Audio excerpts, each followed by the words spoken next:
बिरसा मुंडा अमर रहे। दादा मोतीराम कंगाली जी अमर रहे। दादा सुनेर सिंह ताराम जी अमर रहे। बहुत बहुत धन्यवाद।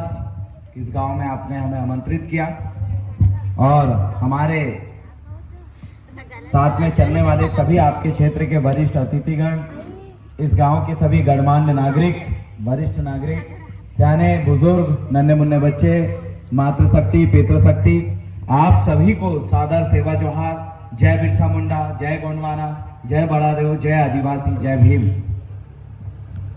आज ये चौथी पांचवी बार हम फिर माल्यार्पण करें हैं, झंडा वादन करें।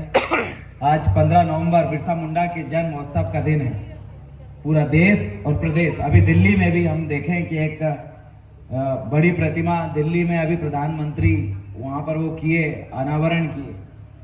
आज इतना बड़ा दिन है, शायद कुछ गांव में लोग जान रहे होंगे, कुछ गांव में नहीं जान रहे हैं। बिरसा मुंडा आखिरकार ऐसा क्या कर दिया एक 23 साल का युवा ने, जिसे पूरी देश और दुनिया में धरती आबा कांति सूर्य बिरसा मुंडा की उपाधि दी गई।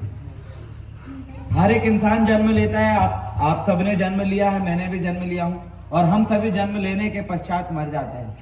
लेकिन कुछ लोग ऐसे होते हैं जो जन्म लेते हैं और उसको साबित करते हैं कि मेरे जन्म लेने के पश्चात ये महत्वपूर्ण काम या फिर ये अच्छा काम किया गया, जिसकी वजह से आज उनका नाम जाना जाता है। जानवर के भी बच्चे पैदा होते हैं और मर जाते हैं, खाते पीते मर जाते हैं, लेकिन हम इंसान और जानवरों में अंतर बस यही है कि हम अपने जन्म लेने के पश्चात अपने आप को साबित करते हैं कि हमने क्या अलग किया, जिससे हमें मरने के बाद भी ये दुनिया में हमारा नाम याद रहे। ये धरती आबा कांतिशूर बिरसा मुंडा ने ऐसे ही काम किया था। क्या काम किया? उस समय बड़े जमींदार लोग थे। वो जमींदार क्या करते थे, वहां के जो आदिवासी भाई हैं, बहनें हैं, उनको जो है बहला फुसलाकर उनकी जमीन में कब्जा करते थे। कब्जा करने के बाद उन्हीं की जमीन में उन्हीं के हाथ मजदूरी और काम करवाते थे। बदले में उनको काम पैसा मिलता ही नहीं था, अनाज मिलता ही नहीं था। ये जमींदारी इतनी भयानक तरीके से चली कि जो आदिवासी अपने जल, जंगल और जमीन में खुलेआम जीवन यापन करता था, इन जमींदारों को आने के बाद वो उसी जमीन में, अपनी ही जमीन में आदिवासी मजदूरी करने लगा। जब ये सारी चीजें बिरसा मुंडा ने देखा कि मैं जब जन्म लिया तो हमारी पूरी जमीनें थी, और जब मैं आज बड़ा हुआ तो ये जमीनें कोई सेठ साहूकार की हो गई, यहाँ के पूंजीपतियों की हो गई। तो उन्होंने इसके खिलाफ बिगुल फूका। अंग्रेज आए, अंग्रेजों ने कहा कि आपके खेत में ये फसल नहीं ये फसल बोना है, आपने ये नहीं ये बोना है, अगर नहीं बोए तो तुमको खेती नहीं करने देंगे। जबरन अंग्रेज आए, ईस्ट इंडिया कंपनियां आई और उन लोगों ने टैक्स वसूलना शुरू कर दिए। जमीन का टैक्स दो। बिरसा मुंडा बोले किस चीज का टैक्स भैया? बोले आप जो जमीन जोत रहे हो उसका टैक्स दो। क्यों दें? आप कौन हो? बोले हम सरकार हैं, हमसे ये चल रही। बोले कौन सरकार हो तुम? कहां से आई है सरकार?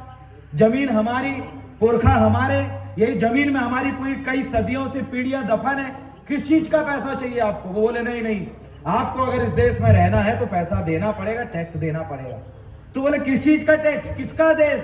ये देश तो हमारा है, ये भूमि तो हमारी है, हम यहाँ सदियों से करते आ रहे हैं, आपको किस चीज का टैक्स चाहिए?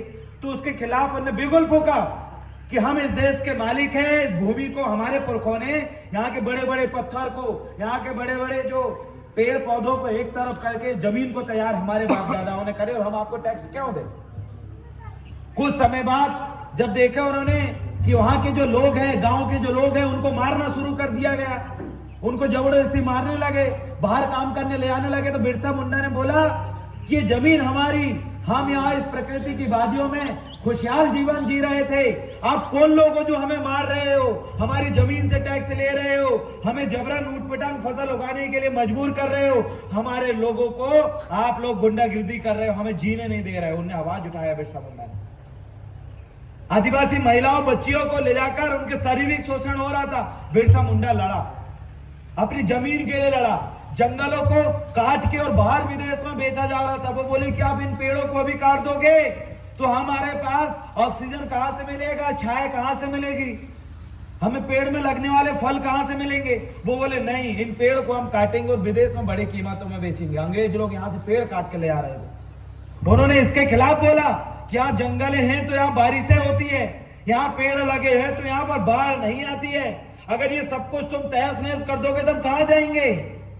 हमारे पास जमीनें नहीं बचेगी, जंगल नहीं बचेंगे, ठंडक नहीं रहेगा, पूरा गर्मी गर्मी लगेगा, हम कहां जाएंगे अपनी मातृभूमि छोड़ के? वो लड़े कि हमें उजाड़ना बंद करो, इस प्रकृति को उजाड़ना बंद करो, हमारे जीवन को बर्बाद करना बंद करो, हमें जीने दो, इन जंगलों को जीने दो, इन नदियों को बहने दो। बिरसा मुंडा ने एक आंदोलन खड़ा किया और पूरे देश और दुनिया में महात्मा गांधी जैसे कई लोग आए कोट पहन के, और उन्होंने देखा कि अरे यार ये क्या है, ये धोती पहन के एक सियाना बुजुर्ग, ये एक युवा जो कि धोती पहन के पूरा क्रांति की लहर फैला रहा है। तो उन्होंने उसी बिरसा मुंडा से प्रेरणा लिया और महात्मा गांधी धोती पहन के उस लोगों के बीच में उतरे। बिरसा मुंडा जिसकी वजह से आपकी और हमारी जमीन दूसरे लोग हड़प नहीं सकते, सरकार हमसे जमीन छीन नहीं सकती, भले ही आपका नैगांव डैम में छिन गई, आप लोगों ने दे दिए, इधर की रोड के नाम पे नहीं ले सकते, जे शेर और बाघ को पालने के नाम पे जमीन छीन नहीं सकते, सोना चांदी निकाल रहे हैं करके आपकी जमीन ले नहीं सकते। ये बिरसा मुंडा ने आपके लिए कानून बनवाया कि जमीन आदिवासियों से कोई नहीं छीन सकता, चाहे सरकार हो, चाहे कंपनी हो, चाहे और कोई आ जाए, आदिवासियों से उनकी जमीन ना कोई खरीद सकता है ना छीन सकता है, वो आदिवासियों की है। ये आंदोलन उन्होंने किया। जब तक बिरसा मुंडा जिंदा रहे 23 साल की उम्र में यही भूमाफियाओं ने, यही जमींदारों ने, यही अंग्रेज जैसी सरकारों ने बिरसा मुंडा को मरवा दिया था। और आज क्या हो रहा है? बिरसा मुंडा ने उस समय अपने पूरा झारखंड और छोटा नागपुर क्षेत्र में पूरा आंदोलन फैलाया, वहां की जमीन और जंगल को बचाया। आज क्या हो रहा है? आज फिर से वही हो रहा है। आज आपकी जमीनें दूसरे लोग कब्जा कर रहे हैं, मेड़ के नाम पे धीरे धीरे बाउंड्री बना दिया। आप लोगों की जहां घर बने हैं, घर टूट गया, वहां कब्जा कर लिए।